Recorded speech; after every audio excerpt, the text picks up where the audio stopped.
Afternoon, everyone. You're nearly there. It's not too far to go and you'll be able to crack the beers, so I hopefully won't keep you too long. But great opportunity really to come back and present the Centaurus story. What we've been doing in Brazil over the last 12 months has been enormous, and we think that we're delivering a lot of value there, albeit against a backdrop of a nickel price which is not really doing us too many favours right now.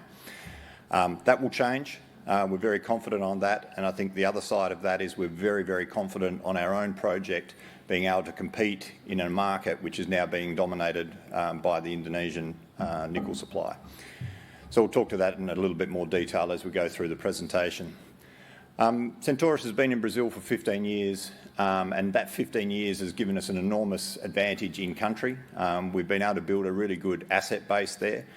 And that time in country has also enabled us to pick up the Jaguar nickel sulphide project off Vale a few years back. We've now been able to do all of the work there, drill it out, get through the feasibility study, and during the course of this year, and I think it was in early July, we released the economics on the project, and that really highlighted a long life project with a low carbon footprint that's going to deliver enormous value over a long period of time.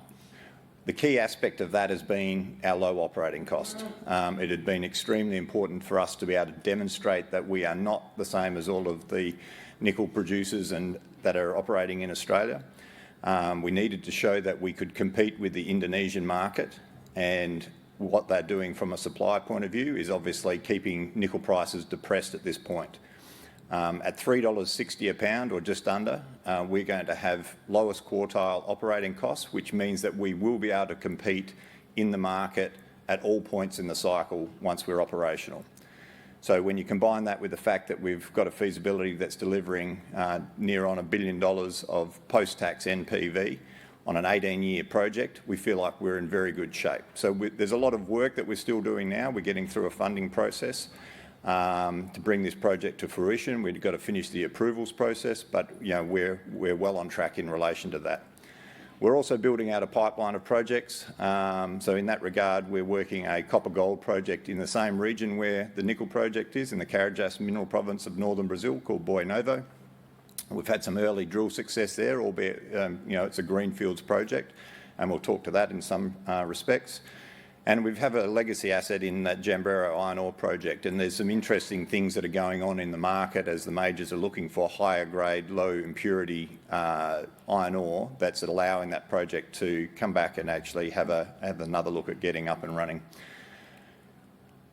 So on that backdrop, you can sort of see that we've got a very good project, but our market cap is obviously diminished at the present point in time because of what's happening in the nickel sector. The sentiment is down.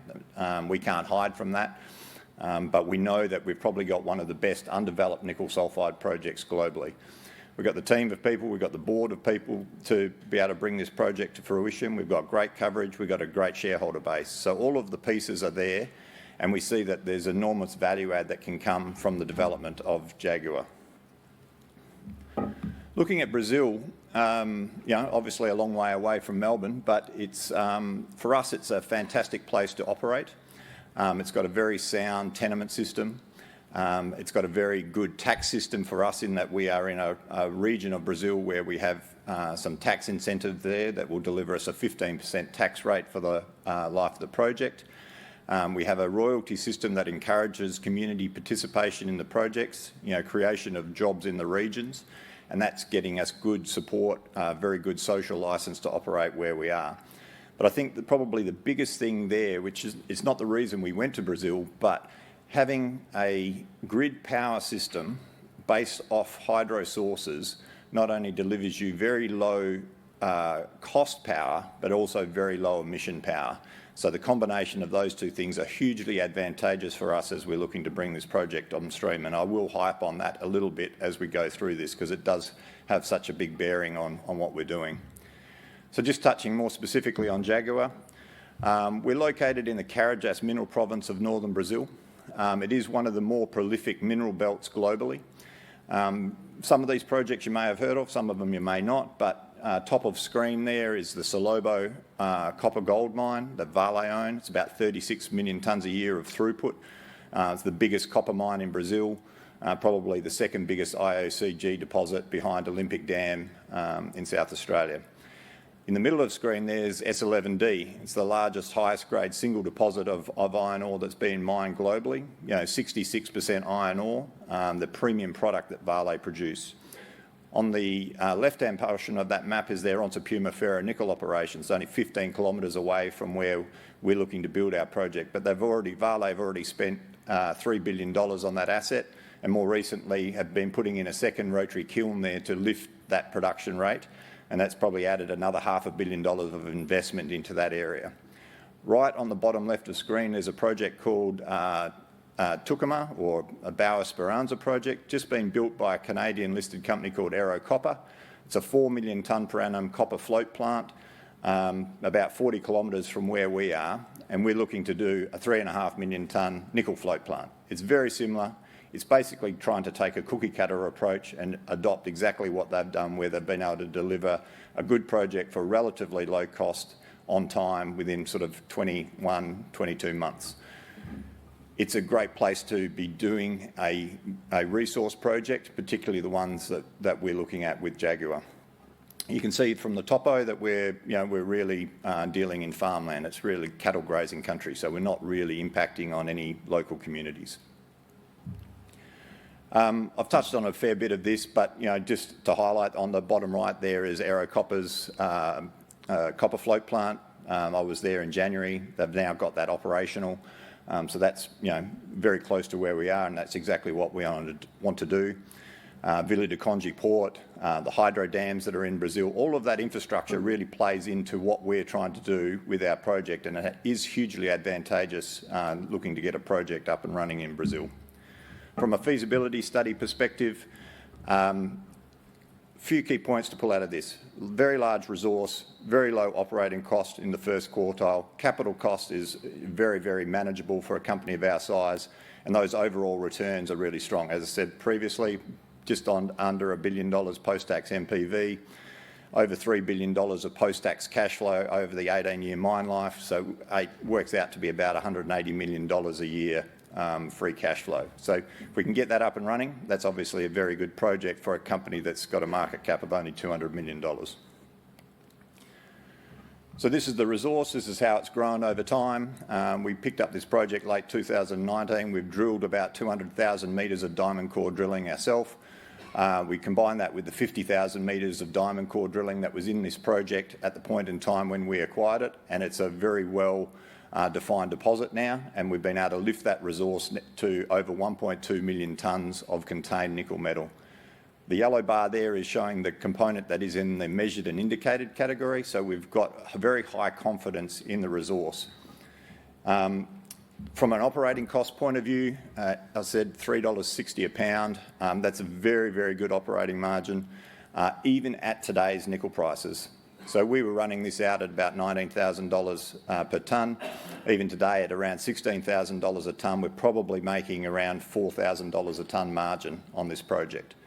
And that's really driven by the low power cost. At 3.5 cents a kilowatt hour, based off the hydro that's feeding the national grid in Brazil, you just don't get better power costs anywhere in the globe. So feel very fortunate to have access to that. It obviously enables projects like this to be able to stay low cost over a long period of time. That's putting us in the bottom quartile of costs. When you look at all nickel projects across the globe, the grey bars are all the lateritic projects, the green bars are all the sulphide projects. As you can see, there's not many sulphide projects around the globe, and Jaguar does stand out as one of the best undeveloped nickel sulphides globally. Capital cost, as said, very manageable at about $370 million US. We've got to go through the funding process for that. We're working with Standard Chartered Bank now to bring partners into that project. We think that there's some very good appetite for the nickel product that we're producing, and we'll look to bring this through over the next couple of years. From an emissions point of view, as I said, that power, whilst being low cost, is also low emission. And whilst that's probably not the most topical aspect of projects these days as compared to maybe 2 years ago, it is still an important attribute when you're talking to off-takers about where you're going to sit with your carbon footprint. So I think everyone focuses on the economics first, and rightly so, but this carbon footprint is also a very important part of the process.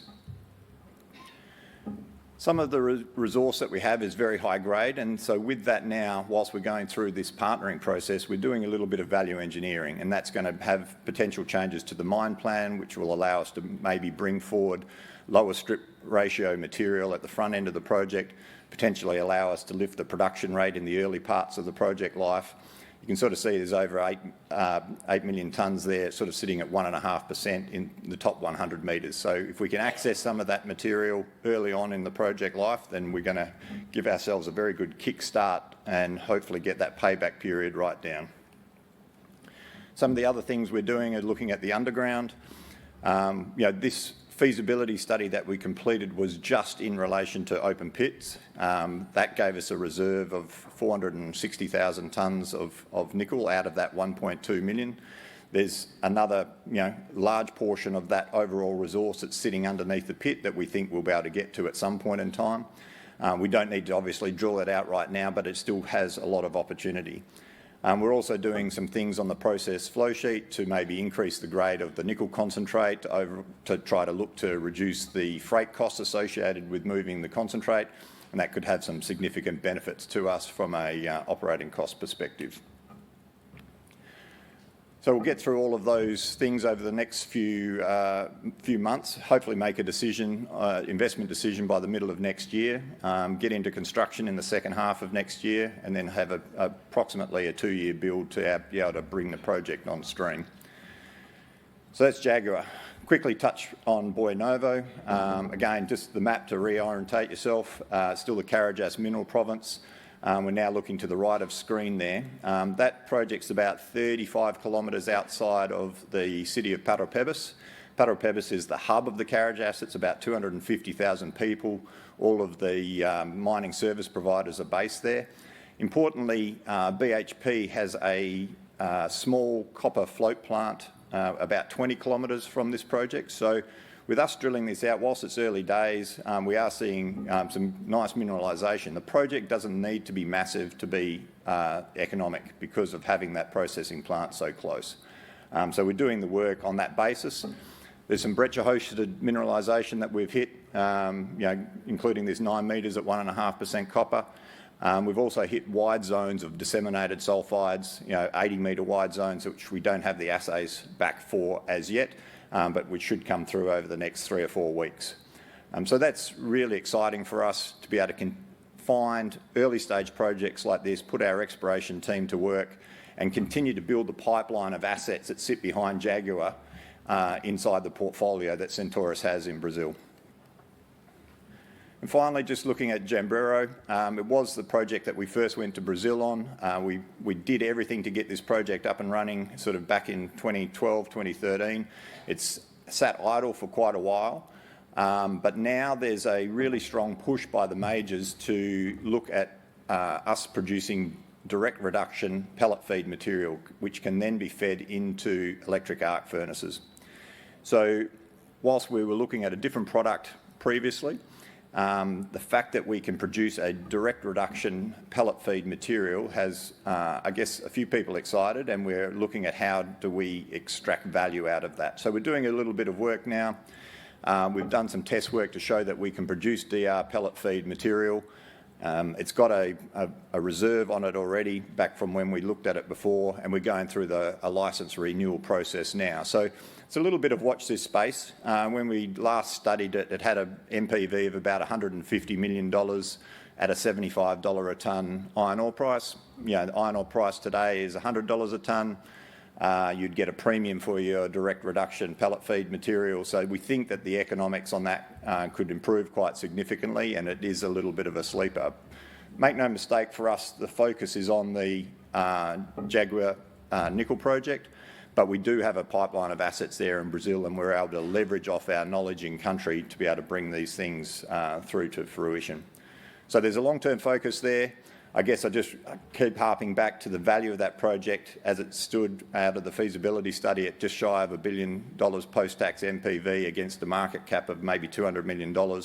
We feel like there's huge upside associated with that as we get the project funded and we complete and deliver further news flow. The next 3 or 4 months, there's a bunch of things happening from an approvals point of view, the value engineering work we're doing, the partnering work that we're looking to have. So we think it could be a fairly interesting time for the company as we do all of that. So thanks for your time today. I do appreciate it. Enjoy your afternoon.